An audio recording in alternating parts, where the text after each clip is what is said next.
Some good news came in over the weekend going into one of the most volatile weeks of the year. October tends to be one of the most volatile months, and we have the China trade war decision, we have FOMC interest rate decision on Wednesday, and several of the Mag 7 companies reporting earnings. So I'm gonna go over where I think the markets are headed from here. I'm also going to go over Celestica earnings, which they just reported right after the bell. I'm gonna talk about my new position that I'm going to be taking tomorrow on the stock. Then we're gonna talk about SOFI and META going into earnings week. So let's go ahead and jump into it. Remember, this is not financial advice. I'm just sharing what I'm personally doing for educational purposes only. Results may vary. As you take a look at the account, we just hit a brand new all-time high. And if you aren't subscribed to the channel and you do want to see me hit my 8-figure goal and follow along that journey, be sure to hit the subscribe button down below this video. And if you get any value out of it, please hit the thumbs up button for me. I would greatly appreciate that, and I appreciate you being here on the channel. If you take a look at the realized gain loss for the day, today we closed out a Palantir position and a Robinhood position for $7,478. Not a bad day. Obviously, results vary month to month, day to day, but I'm not the only one doing it. As you can see here in my private mastermind Options Trading University, we now have 463 members in this group, in this high-level mastermind, sharing their inspiration. As you can see today, we have a few clients sharing their inspiration here. And it's great to see. Obviously, results vary based off account size and risk tolerance. But if you do want access to my Ryan's Trades channel and my leaps, entries, and exits, that'll be at the top of the description down below. I also do give away free trade ideas here on my Instagram and my brand new X account and my free newsletter. All three of those are down below in the description.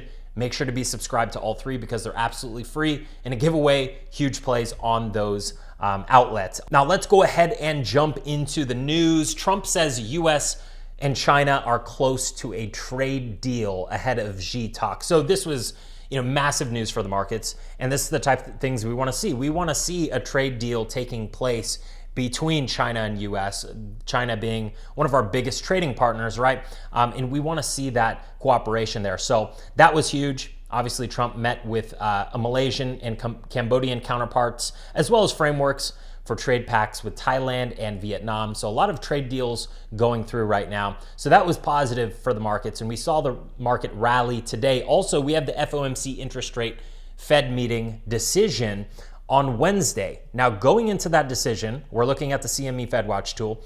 The rate cut odds are 97% that we're getting a quarter basis point rate cut. This tool right here has been correct 100% of the time since 1998 if the rate cut odds are over 55% leading up to a Fed rate decision. So we're getting those rate cuts on the 29th, so that could be expected, which is also bullish for the markets. Okay, now if we take a look at QQQ, we gapped up past expectations. I thought we were gonna stick within this channel here and probably gap up to the 624, 625 area like I talked about in the last update video, but we hit 628 today. So what does this mean for the markets? Okay, we are approaching the overbought territory on QQQ. Now, we've seen in the past this get pretty overextended. We had a period in July where we got very overbought for quite some time, for multiple weeks on end. We've seen this back in 2024, back in June, July, even August, okay, getting overextended on the RSI. So we're not quite there yet.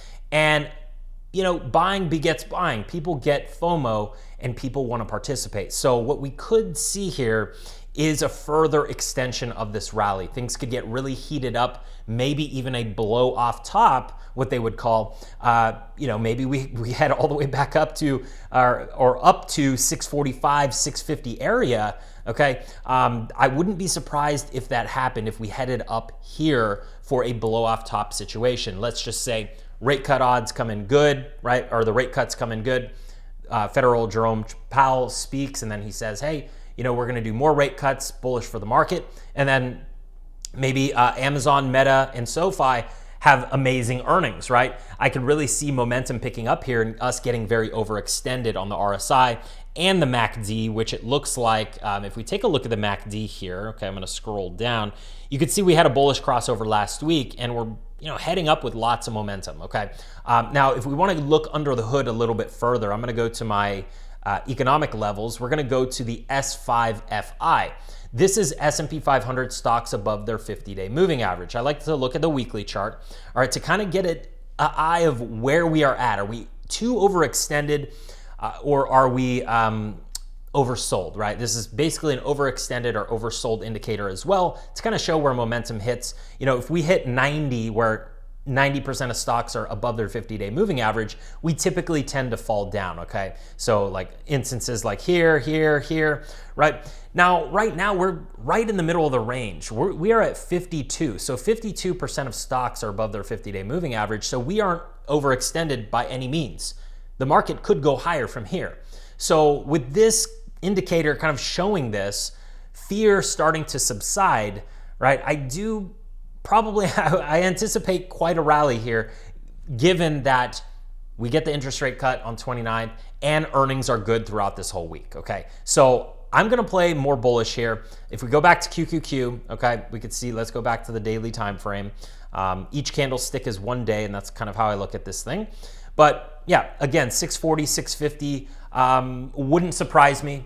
But again, that would probably be a blow off top area. I'm trying to start shoring up cash as the VIX is going down. So VIX, the fear and volatility index, gives me a good idea of how much cash I should have on the sidelines. When we are in a zone of confidence and greed, I don't want to be all invested. I want to have cash sitting there in case we get another spike like this one or even this one, right? Because the people that are 100% invested, right, they're not able to take advantage of these situations. So I want even these small VIX spikes, right? I want to be able to take advantage. So right now is not a good time for me to start deploying more cash, okay? So I did take off a few positions today. I sized down some of my positions. VIX is at 1580, so let's take a look at the VIX levels. If we take a look at the VIX levels, we are on the low end of VIX 15 to 20. So there's a little bit of fear in the market, still slight fear, obviously going into a Fed rate cut decision as well as earnings, but you know, fear is really subsiding here. So right now, I'm trying to be closer to my 20% in cash. We'll take a look at the portfolio. I think I'm around probably 18, 19%, maybe even 20%. I haven't calculated yet, but I like to stay closer to this as fear is subsiding, because in this rally, this is where I like to start taking profits off the table, right? And then wait for that next correction. So I think that VIX, since it's falling off a cliff here, I think could head into the 14s by end of week. And if we see that, all right, that's when I will be definitely following probably a more 25% cash on the sidelines in anticipation of another VIX spike, because it only takes one Twitter post from President Trump or you know, just any company, a big company reporting bad earnings. I know we have like Nvidia coming up as well later in the month. So I just want to be aware of that. All right. Now, let's go ahead and talk about the very first stock, which is CLS. Okay. Celestica just reported wonderful earnings. They beat by 6% on earnings per share. Revenue, they beat by 5%. This company is growing double digits. Now, if we take a look at the stock after hours, it has gapped up 9%. All right, this has been one of the best picks in the portfolio, and I've gone pretty heavy. It's one of the largest positions, and it's capped up 9%. Okay, we're trading in the 330 range. Now, let's go to the chart, okay, so we can kind of take a look at where that is. All right, we're trading all the way up here as of right now.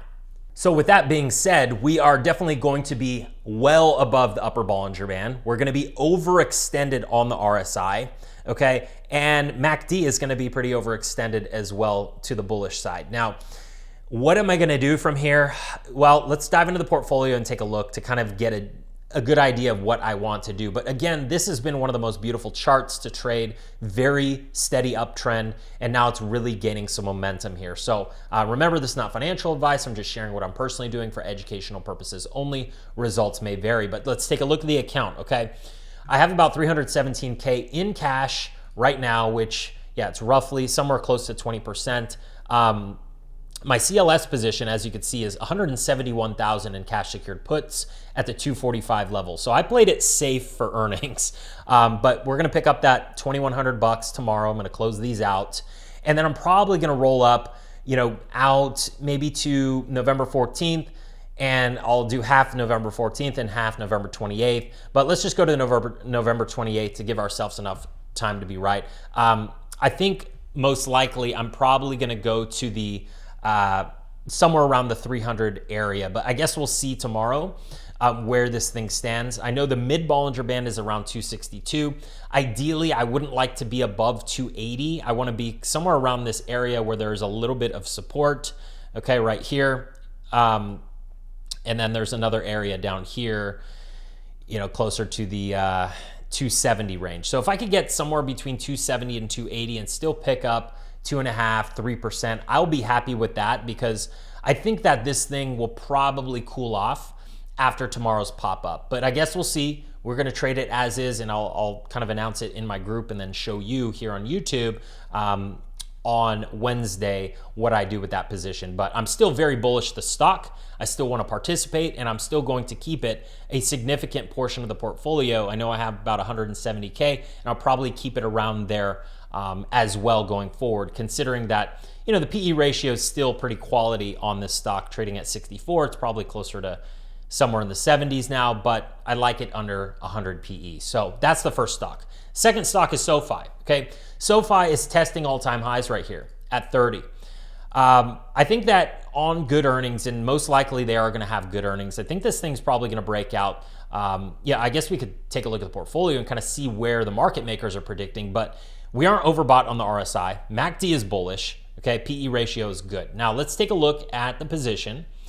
All right, current position size 186,000. This is the largest position in the portfolio. I have the 26.5 puts to collect around $8,000 in 4 days, or after earnings. These will all, you know, expire close to worthless, or I could just close them out a little early. But, you know, what I plan on doing with this, because I want to see where the market makers think the stock is going to go. So plus or minus $3.80. So this thing could go all the way up to potentially, what is that, 34 bucks, or down to $27. All right. So if I wanted to play earnings right now, I'd probably go to that 27.5 in expectation of trying to get assigned. That's a potential 2.4% ROI in 4 days. Obviously, results vary based off where the stock is at, but I like that play if I didn't have a current position. Now, after earnings, okay, so after tomorrow's earnings, I'm probably going to roll out to, you know, let's just go out 30 days, and I'll probably be somewhere in the higher 20s, 28, 29, maybe even 30 if this thing pops up to 34, okay? But market makers are expecting that type of move. I think on good earnings, they will probably be close to $34. I'm calling it here first. But, you know, on soft earnings, I think they'll be down to somewhere around 27 where the market makers expect, because that is pretty accurate. Usually it's accurate about 90, 95% of the time. So yeah, SOFI looking great. I think they're set up for kind of a great transition to potentially take on 1.6 trillion in student debt that the government wants to offload. So I think that SOFI is the #1 recipient of that potential you know, interest on all of those loans. So SOFI, one of the favorite in the portfolio, and I think this thing's going much higher. Now, if we talk about META, okay, META is kind of one of those that could really move the market, right? It's a large percentage of the NASDAQ, and it's already kind of within mid-range here. You could see that it's kind of coiling up, and it wants to break out of this like nice long-term consolidation wedge flag pattern. I think that this thing could definitely, on good earnings, break out above 800. Okay, we aren't overbought on the RSI. This thing's really picking up. And if we take a look at the portfolio, all right, I do have, let's see, META. There we go. I have about 68 grand in shares, and then I have one cash secured put. Okay, and then I have a covered call at 750. So, you know, I might even roll these up, these 730s. I might even roll these up tomorrow potentially, because I'm already up about, you know, 40%. If I roll them up higher, because I'm super bullish, and I went to 7, so I have about, let's see, 1,500 bucks left. If I wanted to go collect another 1,000, I could roll up technically to 750 if I'm very bullish, and pick up about another 1,000 there. But, you know, I'll probably leave these alone, let these be. And on bad earnings, this thing could go down $50. So this thing could go all the way down to 700. On good earnings, it could go up to 800 as expected by the market makers. So those are kind of the moves I'm expecting here for earnings. 800 is going to be here. and then 700 would be back down here, which would be another great entry and discount on the stock. But I think most likely we are headed higher from here, given that advertising platforms like Google and Meta, they typically do well in Q4 where we are at right now. Okay, so if you enjoyed this video, please give it a thumbs up. I'll see you in the update video on Wednesday, and take care.